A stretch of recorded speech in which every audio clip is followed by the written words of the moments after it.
Hi Karthi bro, welcome to our club Mocha FM 96.1. வெட்டி போச்சு வீணா போச்சு.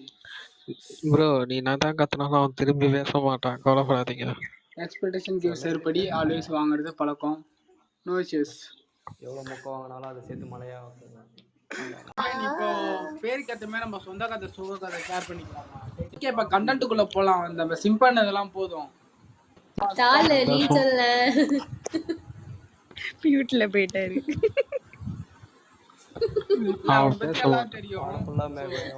நீங்க சொல்லுங்க அடுத்தது. நான் என்ன சொல்லணும்? உங்களோட சொந்த கதை சோக கதை வாட் எவர் இட் இஸ் நீங்க ஷேர் பண்ணலாம். சொந்த கதை சோக கதை எதுவா இருந்தாலும் சரியா? What ever it is. எது வந்தாலும் பண்ணுங்க. Okay then. சொந்த கதை சோக கதை இல்ல, வாழ்க்கையிலயா பிறந்தன்ற ஒரே கதை மட்டும்தான். Same here. High five. இல்ல அதுவும் எல்லாரும் மியூட் போட்டுக்கோங்க. ட்ரீம் ப்ரோ முக்கியமா நீங்க மியூட் ஃபர்ஸ்ட் நீங்க ரெண்டு பேரும் மியூட் போடுங்கடா. ஆமா ரைட். Okay thank you. அது தேங்க் யூ. ஏன்டா பிள்ளையா பிறந்தேன் அப்படின்னு யோசிச்சிருக்கேன். ஏன்னா வந்து ஆம்பளை பையனா பிறந்திருக்கலாம், ஏன் பொம்பளை பிள்ளையா பிறந்தோம் அப்படின்னு மட்டும்தான். வீட்டில் வந்து எப்படின்னா ஒரே பொம்பளை பிள்ளை. ஸோ வந்து எப்படி இருப்பாங்கன்னா, ஏன்டா மலேசியாவில் பிறந்து அப்பா வந்து ஏன் இந்தியாவில் இருக்கிற மாதிரி லைக் இந்தியாவை விட ஸ்ட்ரிக்டாக இருப்பாங்களா இல்லை இந்தியாவில் கூட அப்படி இருப்பாங்களான்னு தெரியாது, அவ்வளோ ஸ்ட்ரிக்ட்.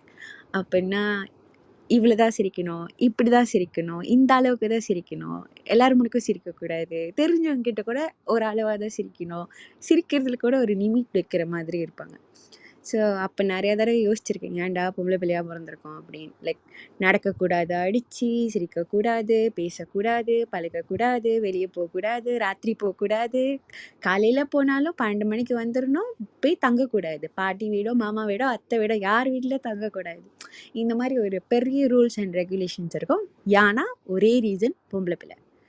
அப்புறம் பொம்பளை பிள்ளைங்க இது செய்யக்கூடாது, அது செய்யக்கூடாது, அப்படி செய்யக்கூடாது, இப்படி செய்யக்கூடாது. அது ஏன் அந்த பொம்பளை பிள்ளைக்கு மட்டும் அப்படின்ற ஒரு விஷயம் வரும்போது ஒரு கட்டம் நினைப்பேன், எங்கள் அப்பாவை தூக்கி போட்டு 2 மிதி மிதிக்கலாமா அப்படின்னு கூட நினச்சிருக்கேன். ஆனால் அவர் அப்பாவாயிட்டார்ல, ஒன்றும் பண்ண முடியாது. ஸோ அதனால சரி பரவாயில்லன்னு ஒரு கட்டம் எப்படி ஆகிட்டேன்னா ரொம்ப சைலண்ட் ஆகிட்டேன். அப்படின்னா நான் வீட்டில் யார்கிட்டையும் பேச மாட்டேன், பார்ப்பேன், அவங்க மூஞ்சி பார்த்துட்டு பேசாமலே இருப்பேன், ஊமை பொண்ணு மாதிரி பேசாமலே இருப்பேன், காது கேட்காது. வீட்டில் வந்து அப்படி தான் இருப்பேன். அப்போ எங்கள் அப்பா வந்து பிஸ்னஸ் வச்சுருக்காங்க. ஸோ எங்கள் அப்பாவுக்கு வந்து இன்னொன்று ஒரு விஷயம் இருக்குது, யாரு கீழேயும் போய் வேலை செய்யக்கூடாது. ஏன்னா வீட்டில் ஒரே பொம்பளை பிள்ளைல, அது புரியுது, எதுக்கு எடுத்தாலும் ஒரே பொம்பளை பிள்ளை அப்படி வந்து ஒரு ஏஜ் வரைக்கும் இருந்துச்சு. நீ இப்படி தான் இருக்கணும். இப்போ ஃப்ரெண்ட்ஸ்லாம் சேர்ந்து சிரிக்கிறோன்னு வைங்களேன், ஒரு ஃபங்க்ஷனுக்கு போயிட்டு எல்லாருக்கூடயும் சேர்ந்து சிரித்தோன்னா லைக் நம்மளுக்கு தெரிஞ்சவங்க கிட்ட சிரித்தா கூட ஏன் சிரிக்கிற, பக்கத்தில் இருக்கிறவன் பார்த்து ஒன்று என்ன பண்ணுவான், எங்கேருந்தோ எவனோ பார்க்குறது வந்து நம்மக்கிட்ட சொல்லுவாங்க, நீ சிரிக்கக்கூடாது, அவன் ஒன்று பார்ப்பான் அப்படின்னு.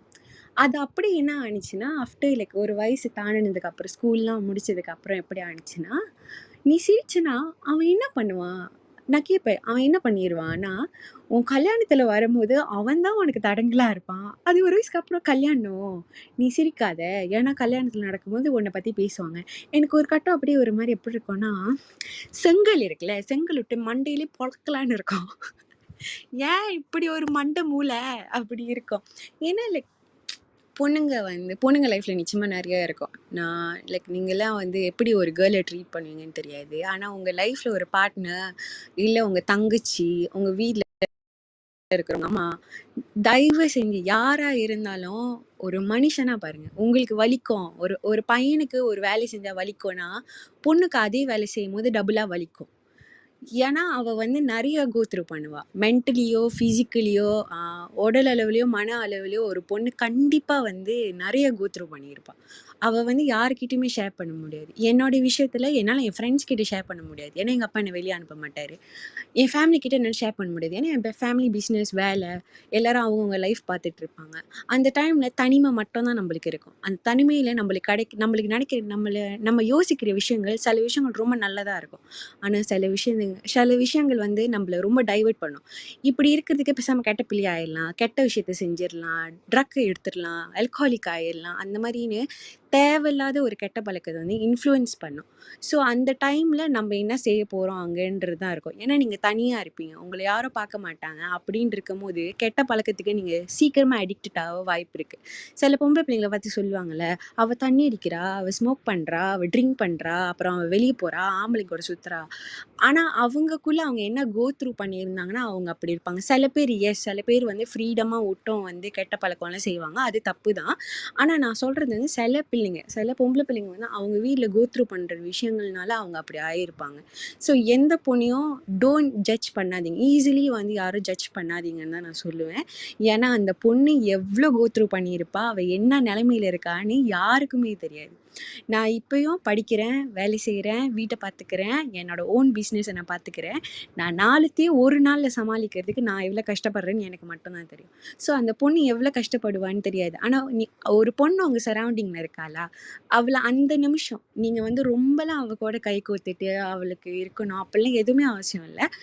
அப்போது அந்த நேரத்தில் அவளுக்கு கொஞ்சமாவது சிரிப்போ சந்தோஷமோ இல்லை அவள் நிம்மதியாக இருக்காளான்ற ஒரு கன்சிடர் பண்ணுங்க. அவ்வளோதான் என்னால் சொல்ல முடியும். ஏன்னா அவள் ஏதோ இருக்காளான்னு தெரிஞ்சா லைக் நம்மளை கன்சிடர் பண்ணுறதுக்காக ஏதோ ஒருத்தவங்க இருக்காங்க அப்படின்னு வந்து தோணும்.